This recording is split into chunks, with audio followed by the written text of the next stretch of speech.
ክቡር አቶ ለማ መገርሳ በሶሻል ሚዲያ ገጻቸው ይህንን መልእክት አስተላልፈዋል። አጭር የተስፋ ጥሪ ለሁሉም ኢትዮጵያውያን ወገኖቼ ይድረስ ሰላምታዬ ለሁሉም የሀገሬ ልጆች። ዛሬ አንድ አጭር ግን አስፈላጊ እንዲሁም አስገዳጅ የሰውነት መልእክት ይዤ መጥቻለሁ። እባካችሁ እስከ መጨረሻ በጥሞና አንብቡና ለሁሉም ኢትዮጵያዊ ሼር በማድረግ ተባበሩኝ እያልኩ ወደ አጭር መልእክቴ አልፋለሁ። ምን መሰላችሁ? በግራም ሆነ በቀኝ መስመር ያላችሁ ሁሉም ኢትዮጵያዊ ወገኖቼ ሆይ እኛ ኢትዮጵያውያን ኩሩና ሀገር ወዳድ ህዝቦች የመቻቻል ምልክት፣ የፍቅር ምሳሌ፣ የአንድነት ውጤት እንደሆንን ሁላችሁም ትገነዘባላችሁ ብዬ አምናለሁ።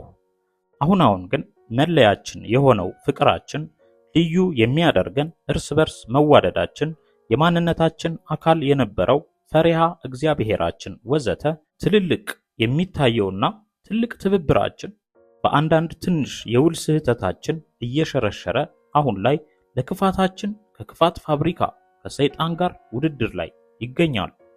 ፈረንጆች እንዲህ ይላሉ፣ Human wants are unlimited but resources limited።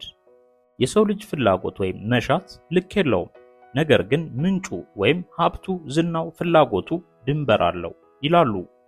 ምን መሰላችሁ?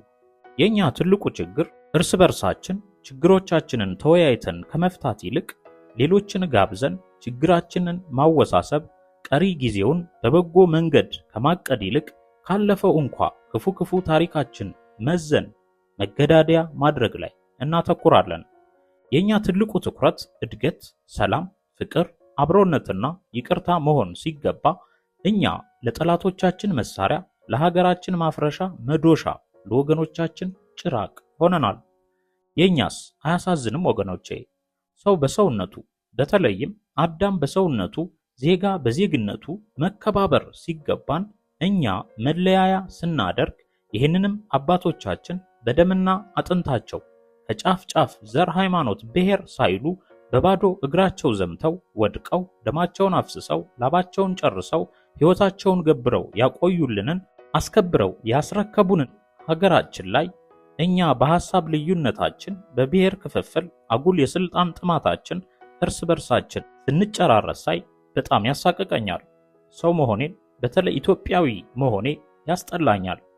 ውድ የኢትዮጵያ መንግስት መሪ ወንድሜ፣ የኢትዮጵያ ጠቅላይ ሚኒስትር ክቡር ዶክተር አብይ አህመድ አሊና ብልጽግና ፓርቲ ሆይ፣ ውድ የኦሮሞ ነጻነት ሰራዊት አዛዥ ጃልመሮ ድሪባ ለሜሳ ሆይ፣ ውድ ጀግና ወንድሜ የአፋብን ፋኖ ሊቀመንበር አርበኛ ዘመነ ካሴ ሆይ፣ እንዲሁም ውድ የህወሓት ሊቀመንበር ክቡር ደብረጽዮን ገብረ ሚካኤል ሆይ፣ እንዲሁም ሌሎች በሰላማዊ መንገድ የምትታገሉና እየታገላችሁ ላላችሁ የተቃዋሚ ወይም ተፎካካሪ ፓርቲዎች ሊቀመንበሮች ሆይ፣ እስከ መቼ ነው በእኛ ራስ ወዳድነትና ጸብጫሪ ድርጊቶች ውዷ ሀገራችን እንቁ ኢትዮጵያችን የምትደማው? መላው የኢትዮጵያ ብሔር ብሔረሰቦችና ህዝቦች ሆይ፣ እስከ መቼ ነው ቁረጠው ፍለጠው እያልን አንዱን ደግፈን ሌሎችን እያሸማቀቅን የምንዘልቀው? እረ ይበቃናል። የግፍና መከራ ዜና ሰልችቶናል። የግፉአን ዋይታና ኡኡታ ያጠፋናልና ለሚያልፍ ጊዜና ጉልበት፣ ፍላጎትና ስልጣን ሀገራችንና ህዝባችን ላይ የታሪክ ጠባሳ አናስቀምጥ። እንምከር፣ እንመካከር፣ በሰለጠነ መንገድ እንከራከር። ጀግና ማለት ለኔ የሰላም መንገድን መርጦ ሀገሩንና ህዝቦቿን የማያሳፍር ነው። ትዕግስተኛ፣ አስተዋይና አርቆ አሳቢ ሰው ነው ጀግና የሚባለው።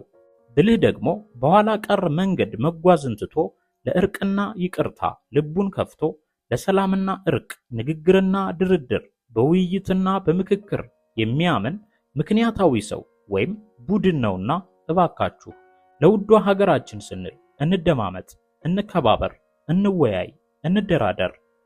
የሆነ ጊዜ ላይ መታረቃችን ላይ ቀር ውዷና ክቡር የወንድሞቻችንን ሕይወት በከንቱ ባናስጨርስ፣ ይልቁንስ ቶሎ ብለን ችግሮቻችንን በሰጥቶ መቀበል መርህ ተወያይተን ተነጋግረን እንፍታ።